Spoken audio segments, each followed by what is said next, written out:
లేదా రాష్ట్రానికి ఏదైనా మంచి జరిగినా జగన్మోహన్ రెడ్డికి గిట్టదు. ఎందుకంటే ఎప్పుడు రాష్ట్రంలో అల్లర్లు, దౌర్జన్యాలు, దోపిడీలు, లేకపోతే ప్రజలు ఆకలితో అలమటించడం ఇలా మాత్రమే ఉండాలని జగన్ కోరుకుంటాడు. అప్పుడు మాత్రమే ప్రభుత్వం మీద యాంటీ ఉంటుంది, ఎప్పుడు నిరసనలు హోరెత్తుతూ ఉండాలనేది జగన్మోహన్ రెడ్డి విధానం.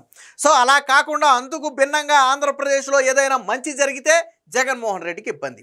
ఇటీవల జర్నలిస్టు సాయి మాట్లాడుతున్నటువంటి మాట తీరు ఒక పరిధి దాటింది. నిన్న బిల్ గేట్స్ రాష్ట్రానికి, గేట్స్ ఫౌండేషన్ చైర్మన్ అయినటువంటి బిల్ గేట్స్ రాష్ట్రానికి రావటం, వివిధ కార్యక్రమాలను ఆయనే స్వయంగా పరిశీలించడం, తరువాత రాష్ట్ర ప్రగతిని అభినందించడం, చంద్రబాబు గారిని అభినందించడం మనందరం చూసాం. సో బిల్ గేట్స్ అంటే ప్రపంచంలో తెలియని వ్యక్తి లేడు, ఆ విషయం మనందరికీ తెలిసిందే. సో నిన్న నేషనల్ మీడియా అంతా కూడా చంద్రబాబు గారితో బిల్ గేట్స్ నిర్వహిస్తున్నటువంటి ఈ ప్రోగ్రామ్స్ మీదే దృష్టి పెట్టి ఒక రకంగా ఆశ్చర్యం కూడా పోయింది. ఆయనతో అంత టైం స్పెండ్ చేయడంతో పాటు అటు ఆర్టీజీఎస్కి, ఇటు వ్యవసాయ క్షేత్రంలోకి, అలాగే ఇతర మీటింగుల్లోకి, అంటే అంత టైం స్పెండ్ చేయడం అనేది ఆశ్చర్యపోయారు. స్వయంగా బిల్ గేట్సే వ్యవసాయ క్షేత్రంలోకి వెళ్ళాడు, రైతులతో ఆయనే మాట్లాడాడు స్వయంగా. సో ఇవన్నీ ఆశ్చర్యపోయారు. స్వయంగా రైతులు చేసిన వంటకాలను బిల్ గేట్స్ టేస్ట్ కూడా చేశాడు. సో ఇంత పాజిటివ్ వేవ్ అనేది రాష్ట్రంలో ఉంటే నిన్న జగన్మోహన్ రెడ్డి గిట్టదు కాబట్టి ఒకరిని బయటకు తీసుకొచ్చారు. ఎవరిని అంటే వైసీపీ పేటీఎం లిస్టులో ఉన్నటువంటి జర్నలిస్టు సాయిని. ఇది నేను చెప్పాల, పేటీఎం అనేది విజయసాయిరెడ్డే స్వయంగా చెప్పాడు.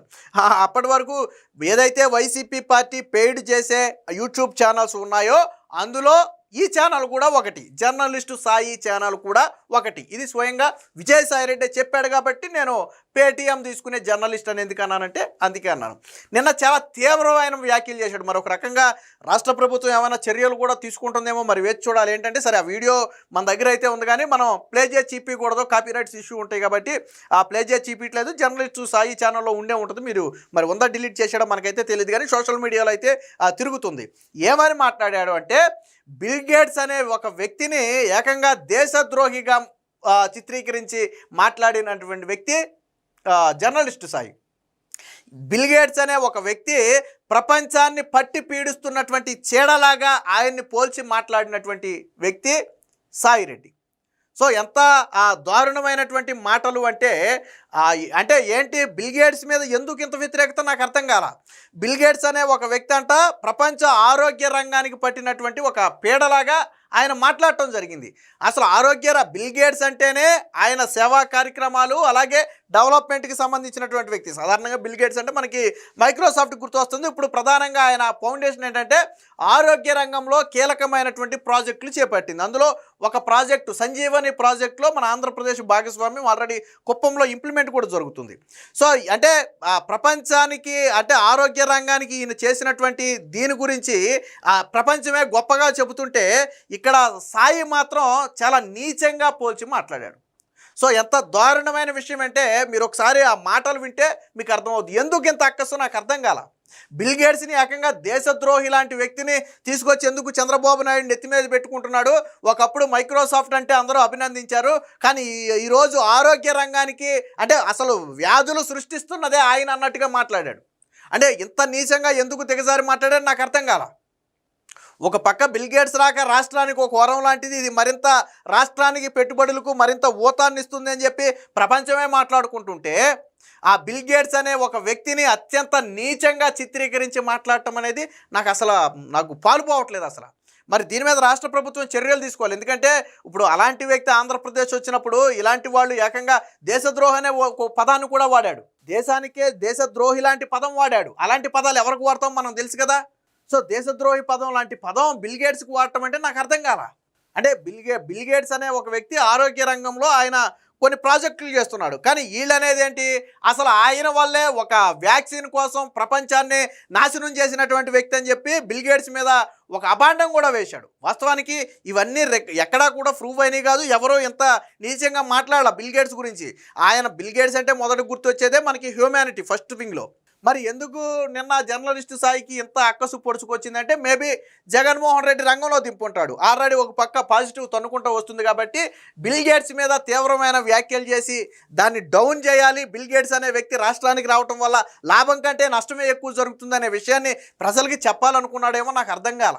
ఆయన అటు వ్యవసాయ రంగంలోనూ కొంత ఆయన పాత్ర ఉంది, ఆరోగ్య రంగంలో కూడా ఆయన పాత్ర ఉంది. సో ఆయన ఆ మల్టిపుల్ ప్రాజెక్ట్స్ గేట్స్ ఫౌండేషన్ అనేది మల్టిపుల్ ప్రాజెక్టులు చేపట్టింది. ఆయన ఏమి మన రాష్ట్రానికో మన దేశానికో వచ్చాడు కదా, ఆయన ప్రపంచవ్యాప్తంగా తిరిగేటువంటి వ్యక్తి, ప్రపంచమే ఆయన రాక కోసం ఎదురు చూసేటువంటి వ్యక్తి మన ఆంధ్రప్రదేశ్కి రావటాన్ని మనం గర్వంగా ఫీల్ అవ్వాల్సింది పోయి, సరే ఆయన వల్ల మంచి జరిగిందా చెడు జరిగిందా కాసేపు పక్కన పెడదాం, అలాంటి వ్యక్తి రాష్ట్రానికి రావడం అనేది రాష్ట్రానికి ఖచ్చితంగా పాజిటివ్ వైపే. మరి ఎందుకు జర్నలిస్టు సాయికి అంత అక్కసు వచ్చిందో నాకు అర్థం కాల.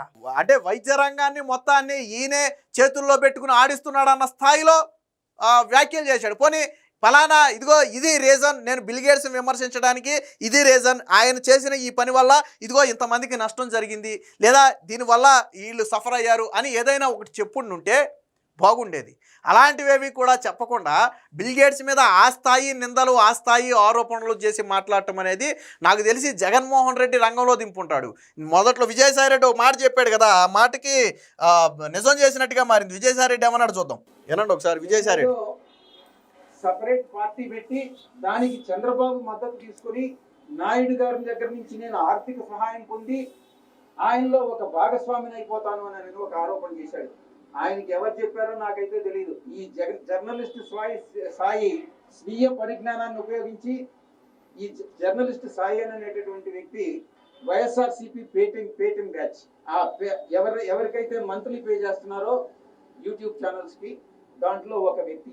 విన్నారు కదా, స్వయంగా సాయి గురించి విజయసాయి రెడ్డి చెప్పాడు. నేను మొదట్లోనే చెప్పా, ఎందుకు సాయిని పేటీఎం బ్యాచ్ అని అన్నాము అంటే విజయసాయి రెడ్డి చెప్పాడు. నిన్న మొన్నటి వరకు వైసీపీ పార్టీలో నెంబర్ 2 స్థానంలో ఉన్నటువంటి విజయసాయి రెడ్డే చెప్పాడు, వైసీపీ పార్టీ ప్రతి నెల ఇంత అని పే చేసే యూట్యూబ్ ఛానల్స్లో జర్నలిస్టు సాయి కూడా ఒకడు. సరే, సోషల్ మీడియాలో నెలకు 3 లక్షలు ఇస్తున్నారని ఒకడు, 5 లక్షలు తీసుకుంటున్నారని ఒకడు, రకరకాల కథనాలు వేసుకుంటున్నారు. సరే, అవన్నీ మన దగ్గర ప్రూఫ్స్ లేవు, కానీ సోషల్ మీడియాలో నడుస్తున్నటువంటి చర్చ అది. సరే, ఎంత అనేది పక్కన పెట్టి విజయసాయి రెడ్డి స్వయంగా చెప్పాడు. పేటీఎం బ్యాచ్ అనే పదాన్ని స్వయంగా విజయసాయి రెడ్డి వాడాడు.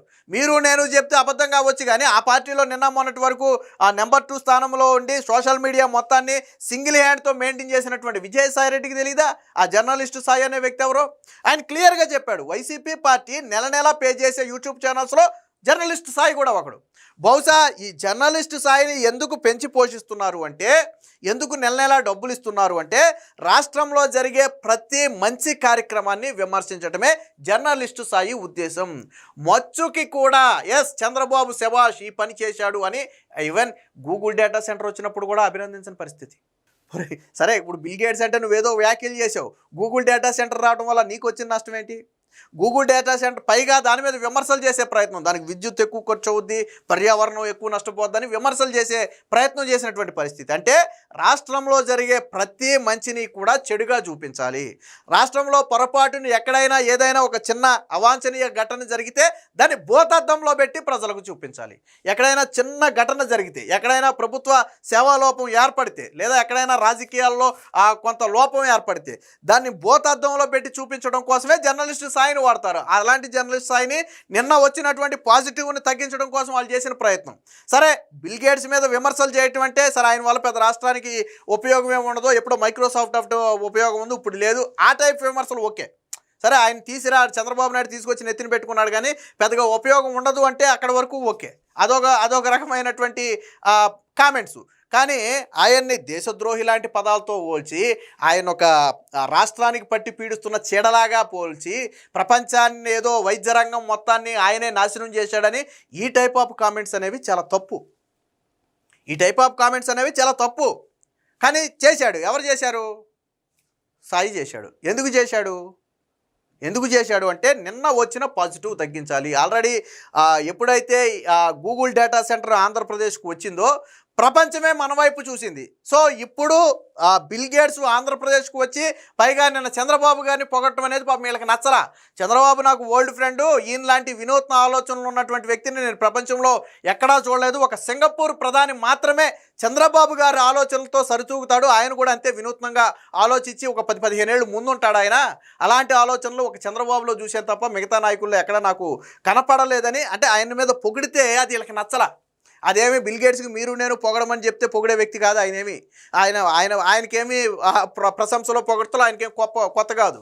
సాధారణంగా ఆయన ఎక్కువగా ఎవరి గురించి మాట్లాడు. బట్ చంద్రబాబు గారి గురించి నేను ఆ స్థాయిలో మాట్లాడారు అంటే సో ఆయన గతంలో గుర్తించింది. ఆయన 97లోనే నేను చంద్రబాబు విజన్ గుర్తించానని ఆయన నిన్న చెప్పాడు. ఆయన మైక్రోసాఫ్ట్ అంటే ఏంటో ఎవరికి తెలియని రోజుల్లోనే ఆయన మైక్రోసాఫ్ట్ తీసుకురమ్మని నన్ను అడిగాడు అని స్వయంగా నిన్న బిల్ గేట్సే చెప్పాడు ఆయన. సో ఇవి వీళ్ళకి రుచించరా. చంద్రబాబు గారిని బిల్ గేట్స్ అనే వ్యక్తి పొగట్టం అనేది ప్రపంచంలోనే ఒక వార్తగా మారుద్ది. మనం ఈ దేశంలోనే కాదు ప్రపంచంలోనే ఒక వార్తగా మారుద్ది. సో అది వీళ్ళకి నచ్చలేదు. అందుకని నిన్న అత్యంత నీచమైన కామెంట్స్ బిల్ గేట్స్ మీద చేయడం జరిగింది. నాకు తెలిసి రాష్ట్ర ప్రభుత్వం వాటిని సుమోటోగా తీసుకుని ఇది యాక్షన్ తీసుకోవాలి. ఎందుకంటే ఇది ఎక్కడితో ఆగదు. రేపొద్దున ఇంకొక వ్యక్తి వస్తాడు రాష్ట్రానికి ప్రముఖ వ్యక్తి. అంటే మన గతంలో మీకు గుర్తుంచుకోండి, వైసీపీ అంతా నీచ రాజకీయం చేస్తుంది అనేది నేను చిన్న ఎగ్జాంపుల్ చెప్తా. గతంలో ఎన్టీఆర్ శత జయంతి ఉత్సవాలకో దేనికో రజనీకాంత్ వచ్చాడు. రజనీకాంత్ వచ్చినప్పుడు రజనీకాంత్ అసలు ఎక్కడా పాలిటిక్స్ మాట్లాడాల. ఆయనకు చంద్రబాబు గారికి ఉన్న అనుబంధం గురించి, ఎన్టీ రామారావు గారి గురించి మాత్రమే రజనీకాంత్ మాట్లాడితే జగన్ సీఎంగా ఉన్నాడు. వైసీపీ సోషల్ మీడియా మొత్తం కూడా రజనీకాంత్ మీద ఎంత తీవ్ర విమర్శలు చేశాయి. ముసలోడు, బట్టనెత్తోడు, వయసు అయిపోయింది, సినిమాలు లేక చంద్రబాబు దగ్గర పడ్డాడా, ఇలాంటి అనేక కామెంట్స్ చేస్తే తమిళనాడులో అగ్గి రగిలింది. ఇక్కడ వైసీపీ చేసిన కామెంట్స్కి తమిళనాడులో అగ్గి రగిలితే రోజా కూడా మాట్లాడింది. వయసు అయిపోయి మతి భ్రమించి ఏం మాట్లాడుతున్నాడో రజనీకాంత్కి తెలియట్లేదని రోజా కూడా మాట్లాడితే తమిళనాడులో రోజాకు ఒక ఇల్లు ఉంది, చెన్నైలో అనుకుంటా బహుశా ఎక్కడో. అక్కడ రోజా ఇంటి దగ్గర ధర్నా చేశారు సూపర్ స్టార్ రజనీకాంత్ అభిమానులు. అంటే ఒక వ్యక్తి అంటే రజనీకాంత్ అంటే ఏంటి చెప్పండి, ఫిల్మ్ ఇండస్ట్రీలో ఆయన మీద ఎవరైనా మచ్చ ఉందా? ఆయన ఎవరైనా విమర్శిస్తారా? ఆయన మీద ఏదైనా ఒక అపవాదం ఉందా? ఎక్కడైనా సరే, ఎప్పుడైనా సరే. కానీ అలాంటి వ్యక్తిని కూడా విమర్శించినటువంటి చరిత్ర వైసీపీ పార్టీది. అంటే చంద్రబాబుని పొగిడినా, రాష్ట్రానికి మంచి జరిగినా అది వారికి నచ్చదు. అప్పట్లో రజనీకాంత్ మీద పడ్డారు, ఇప్పుడు బిల్ గేట్స్ మీద పడ్డారు. ఇది కేవలం కుట్ర. జగన్మోహన్ రెడ్డి ఆడుతున్నటువంటి కుట్ర కాదు, ప్రజలకు తెలుసు. ఇప్పుడు రజనీకాంత్ ఎవరో ప్రజలకు తెలీదా, బిల్ గేట్స్ ఎవరో ప్రజలకు తెలీదా? వీళ్ళేమి తెర వెనక దాక్కునే వ్యక్తులు కాదు కదా, బాహ్య ప్రపంచం కదా, వీళ్ళ జీవితం అంతా ఓపెన్ సీక్రెట్ కదా. కానీ ఎందుకు ఈ స్థాయి విమర్శలు అంటే కేవలం కించపరచడం వీళ్ళ ఉద్దేశం. సో నాకు తెలిసి రాష్ట్ర ప్రభుత్వం యాక్షన్ తీసుకోవాలి. ఎందుకంటే ఇది ఎక్కడితో ఆగదు. రేపొద్దున ఇంకా ఎవరో ప్రముఖ వ్యక్తి రాష్ట్రానికి వస్తాడు, ఆ వ్యక్తిని విమర్శిస్తారు. లేదా ఇంకో ప్రముఖ వ్యక్తి వస్తాడు, ఆ వ్యక్తిని విమర్శిస్తారు. రేపొద్దున ఇది ఎలా మారిపోద్దంటే రాష్ట్రానికి వచ్చే ప్రతి వ్యక్తిని విమర్శించడమే వీళ్ళు పనిగా పెట్టుకుంటారు. సో ఇది రాష్ట్రానికి కూడా అంత మంచిది కాదు. పెట్టుబడుల దృష్టే కావచ్చు, లేదా ఇంకో దృష్టే కావచ్చు, అంత మంచిది కూడా కాదు. రాష్ట్ర ప్రభుత్వం వెంటనే ఆ సాయి మీద దీన్ని సుమోటోగా తీసుకుని ఏదైనా యాక్షన్ తీసుకుని ఒక స్ట్రిక్ట్ వార్నింగ్ ఇస్తే తప్ప